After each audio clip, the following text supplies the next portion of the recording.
Le leggende popolari non nascono mai dalla mente di un singolo individuo. Alla loro creazione ci sono sempre più persone. Essi non raccontano mai fatti puramente inventati, ma contengono sempre una parte di verità, come andremo a vedere oggi. Vi presento dunque le 5 leggende popolari rivelatesi vere.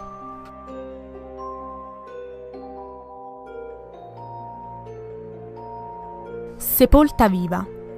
È una storia nata in Gran Bretagna, racconta di un uomo folle di origine polacca, Marcin Kasprzak, che un giorno, in preda alla noia, trova un modo alquanto malato di passare il tempo. Egli decide di stordire la propria amata col taser e poi di seppellirla sottoterra, all'interno di una scatola di cartone. Fortunatamente, Michelina Lewandowska riuscì a liberarsi, tagliando il cartone con l'anello di fidanzamento, e una volta fuggita denunciò il compagno, il quale venne condannato a 20 anni di carcere. La leggenda vuole che la ragazza morì, per poi tornare sulla terra in forma di zombie, per vendicarsi di quanto successo.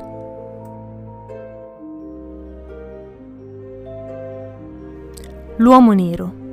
Quella di Krupsi è una leggenda nata negli anni 30 e poi diffusasi negli anni 60-70 nello stato di New York. Si dice che si tratti di un uomo nero armato di accetta, o a seconda della variante, un paio di forbici appuntite. Secondo la leggenda, al principio, Krupsi era un rispettato cittadino di New York, che alloggiava accanto ad un campeggio nell'isola di Staten Island con il proprio figlio. Una notte, alcuni campeggiatori ubriachi causarono la morte del figlio. Esso, in preda al dolore per la perdita, finì con l'impazzire e giurò vendetta. Così ogni anno, nell'anniversario della morte del figlio, l'uomo vaga per i boschi uccidendo tutti i campeggiatori che incontra. La leggenda sembrò essere reale quando tra il 1972 e il 1987 5 giovani scomparvero nei boschi dell'isola di Staten Island. Nel 1988 venne accusato ed arrestato Andre Rand, che fu condannato a 25 anni di carcere e condannato ad altri 25 anni nel 2004 per la sparizione di altri giovani.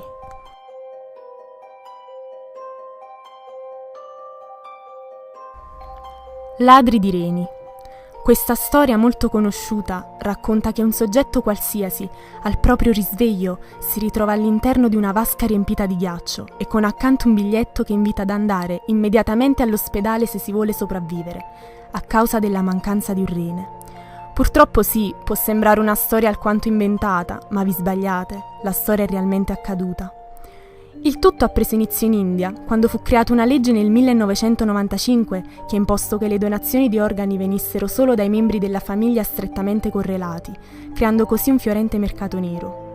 Nel 1998 un gruppo di chirurghi e vari complici fu arrestato, con l'accusa di rubare con inganno reni ai pazienti, convincendoli di aver bisogno di un'operazione chirurgica.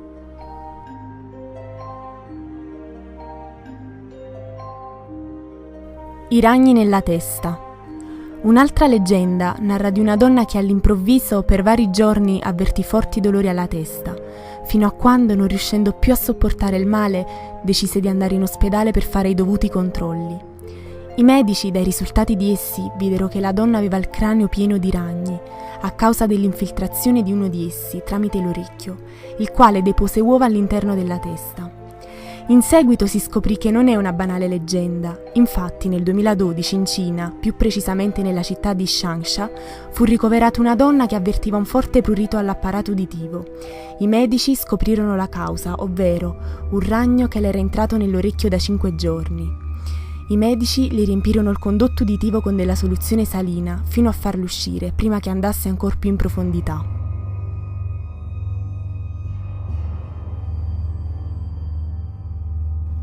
L'uomo verde. Nell'area di Pittsburgh, Pennsylvania, circola una leggenda metropolitana, ovvero quella dell'uomo dalla pelle verde fosforescente, conosciuto anche con il nome di Charlie No Face. Si tratta di una creatura abominevole, un uomo senza faccia che si aggira per le strade di notte, con lo scopo di trovare una vittima a cui rubare il volto. Questa, insomma, è la classica storia da raccontare intorno al fuoco di un campeggio. In realtà essa è basata sulla vita di un uomo realmente esistito. Raymond Robinson, questo è il nome del soggetto in questione. Si tratta di un uomo che in seguito a un incidente di natura elettrica il suo volto venne sfigurato e prese un colorito tendente al verde. Per via del suo aspetto iniziò ad uscire, a girare per le strade soltanto di notte, in modo tale che il suo volto non potesse essere molto visibile per non inorridire i passanti.